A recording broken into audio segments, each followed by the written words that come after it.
Salut tout le monde, j'espère que vous allez bien. Je vous retrouve aujourd'hui pour une nouvelle vidéo sur la chaîne et il s'agira d'un book haul. Book haul qui ne sera pas très conséquent puisque j'ai rangé mes lectures au fur et à mesure des différentes réceptions que j'ai eues ce mois-ci parce que j'avais très peu de temps pour filmer.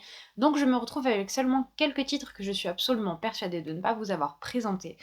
Et voilà, je vais me lancer donc dans la présentation de ces quelques titres-là. De la part des éditions Kazé, j'ai reçu le 7e tome de Mashley d'Hajime Komoto, qui est une saga qui fait pas mal parler d'elle depuis la sortie du premier tome, dans laquelle on suit en fait un jeune garçon qui va se retrouver dans une espèce d'école de sorcellerie. J'en sais pas vraiment plus parce que je n'ai toujours pas commencé la saga, alors que j'ai les 6 premiers tomes dans ma pile à lire. Je pense que je me réorganiserai un 48 heures lecture graphique comme je l'ai fait il y a peu pour vider un petit peu ma palle, que ce soit manga, BD ou roman graphique. Et en plus de ça, c'est des lectures qui me font du bien actuellement, qui ne me prennent pas la tête, qui ne me prennent pas trop non plus émotionnellement. Donc c'est parfait, je me lancerai très vite dans cette saga. Si vous l'avez lu, n'hésitez pas à me donner vos avis en commentaire. Un livre que je cherchais depuis un moment et qui est paru en poche, ce que je ne savais pas, je suis tombée dessus complètement par hasard la dernière fois à Gilbert Joseph. Il s'agit de Yoga, une histoire du monde de Bikram aux Beatles, du LSD à la quête de soi, le récit d'une conquête. L'autrice va ici nous parler du yoga ancestral et de la comparaison avec l'usage...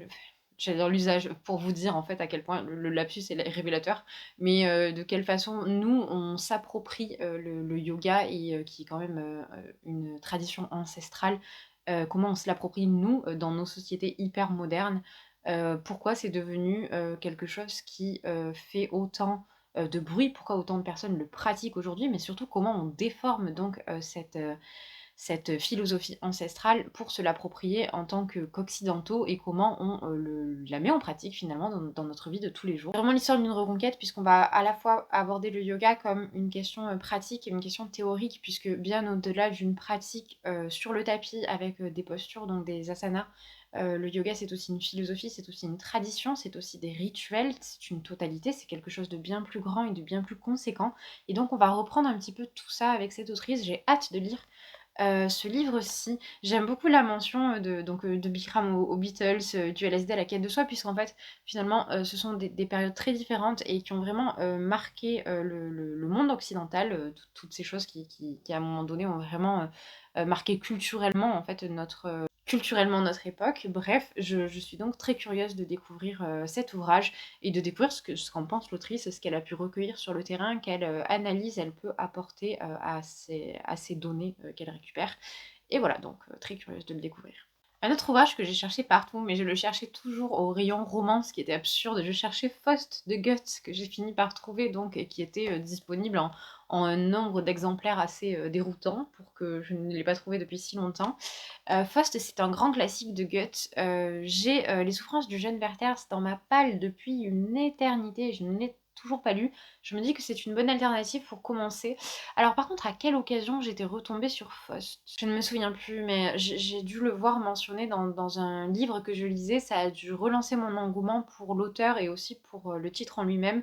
Et j'ai dû vouloir me le procurer. Je pense que ça a été aussi simple que ça, mais je ne me souviens plus dans quelle œuvre. Je ne peux pas vous en dire beaucoup plus puisque je ne connais pas véritablement l'histoire de Faust. Ce que je sais, c'est que je pense qu'on est dans quelque chose d'assez similaire aux souffrances du jeune Werther, dans le sens où il y a ce côté souffrance d'un jeune homme qui se retrouve dans un monde où il se sent incompris, finalement une grande dimension romantique, puisque Goethe est une figure très importante du romantisme allemand. Voilà, je n'en sais pas beaucoup plus, mais je suis très contente de l'avoir en ma possession et je me lancerai très prochainement puisque ça a l'air de se lire assez rapidement, bien que ce ne soit pas aussi court qu'une pièce de théâtre classique. Comme vous pouvez voir, il y a vraiment des passages assez longs, on va pas se mentir, avec des formes qui sont aussi très poétiques. Donc voilà, à voir comment je m'approprierai ce texte, qu'est-ce qui en ressortira, et voilà, je suis très contente en tout cas de l'avoir dans ma bibliothèque. Les éditions Glénat m'ont incroyablement gâtée, mais je ne sais plus ce que je vous ai montré ou ce que je ne vous ai pas montré. Ce dont je suis sûre, c'est que je ne vous avais pas montré L'école emportée de Kazuo Umezu, qui est une saga que je veux découvrir depuis longtemps, et je suis très contente d'avoir maintenant ces 4 tomes en ma possession. Le 5e tome paraîtra au mois de mars. Je vous en ai parlé dans mes sorties de mars, mais je ne sais pas si ce book haul arrivera avant. Je vous montre rapidement les couvertures qui sont vraiment très chouettes, je trouve, avec vraiment un style graphique assez particulier et identifiable très facilement, ce que je trouve plutôt pas mal. J'espère que la surbrillance ne sera pas dérangeante puisque je suis en plein en face du soleil en fait, voilà tout simplement. Je vous lis rapidement le résumé, je pense que ce sera un peu plus éloquent que ce que je pourrais vous en dire. Il est assez bref et je trouve qu'il présente assez bien l'histoire. Brutalement, une école primaire et tous ses occupants se retrouvent mystérieusement projetés dans un monde désertique dépourvu de vie aux brumes obscures et à l'horizon noir.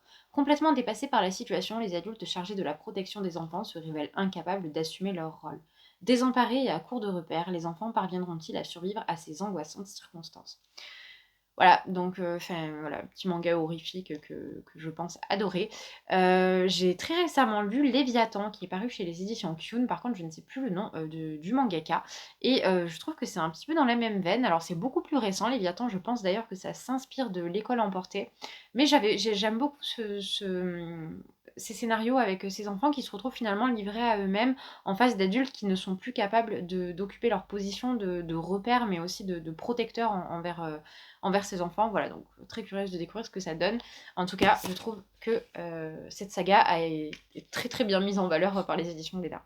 Dans un registre complètement différent, je me suis procuré Le coup de la virilité de Lucille Pétavin, ce que la France économiserait si les hommes se comportaient comme les femmes.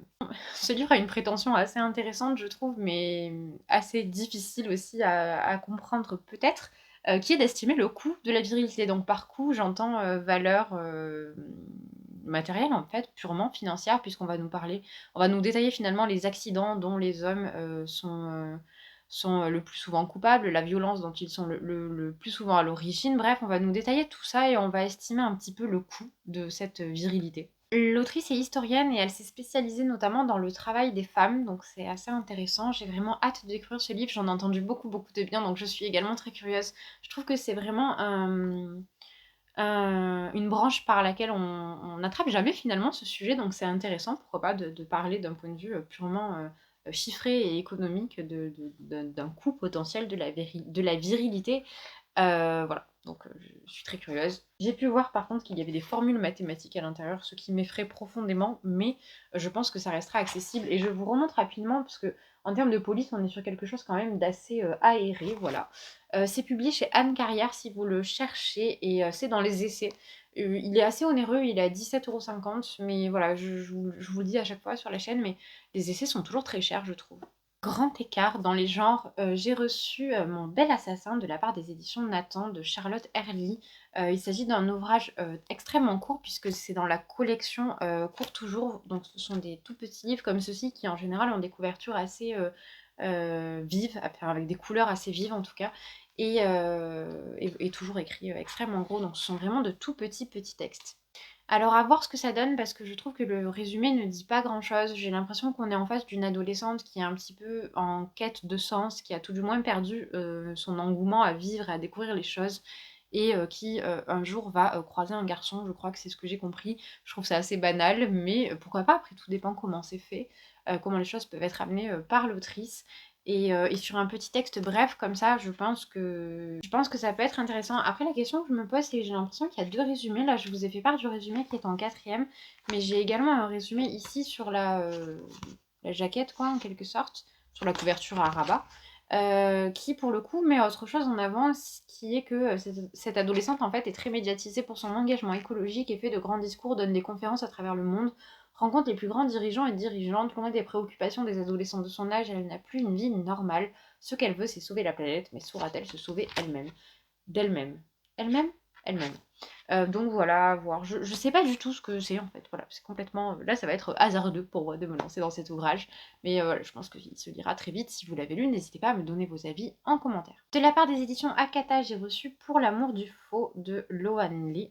Alors, cet ouvrage, je crois que c'est une réécriture de Roméo et Juliette façon hyper contemporain et avec des protagonistes vietnamiens qui donc font tous les deux partie d'une famille. Alors chaque famille tient un restaurant de faux et ils se battent en fait depuis des années pour savoir qui tient le meilleur. Les deux enfants enfin les deux adolescents vont se rencontrer en travaillant et ils vont se rendre compte qu'ils pourraient être amis mais bien plus que ça et se poser la question de comment dépasser finalement ces différends. À voir comment c'est mis en scène, ça a l'air assez doux et mignon comme lecture. Alors je vous montre pour le coup, c'est un ouvrage assez conséquent, hein, qui fait quand même combien de pages? 355 pages, donc c'est dans la collection Young Novel de chez Akata. Voilà, je l'avais vu passer en VO, ça avait l'air plutôt rigolo et touchant, donc je vous ferai part de mon opinion quand je l'aurai terminé.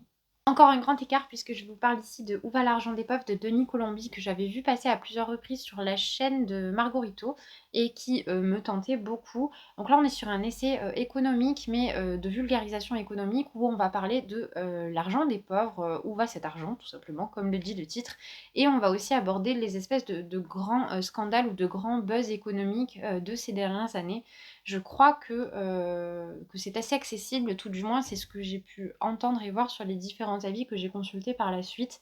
C'est une thématique qui m'intéresse et que j'ai envie d'approfondir un petit peu. Je suis vraiment dans une phase où j'ai envie de lire des essais, donc je pense profiter de cette mouvance pour me lancer assez rapidement dans ce titre-ci. C'est un ouvrage encore une fois assez cher puisqu'il est à 21 €. Je ne l'ai pas trouvé d'occasion, je pense qu'il est très peu disponible en occasion, ou tout du moins je n'ai pas eu la chance de le trouver. Il est publié ici chez Payot. Denis Colombi, c'est un professeur de sociologie qui exerce, il me semble, dans un lycée, si je ne me trompe pas. Je le connaissais finalement assez peu, il a sorti un autre ouvrage récemment, et voilà, j'ai envie de me faire mon opinion sur son travail et de découvrir ce qui se cache dans ce livre-ci. Et voilà, c'est tout pour aujourd'hui. Je vous ai présenté tous les livres que je devais vous présenter. J'espère que certains vous tentent. Alors, il y a vraiment de tout, comme vous pouvez le voir, vraiment pour tous les goûts. Si vous avez lu certains de ces ouvrages, n'hésitez pas à me le dire en commentaire. Si certains vous tentent, n'hésitez pas à me le dire également. Si la vidéo vous a plu, un petit pouce bleu me fera super plaisir. N'hésitez pas à vous abonner également. Et d'ici la prochaine vidéo, je vous souhaite une très bonne journée ou une très bonne soirée.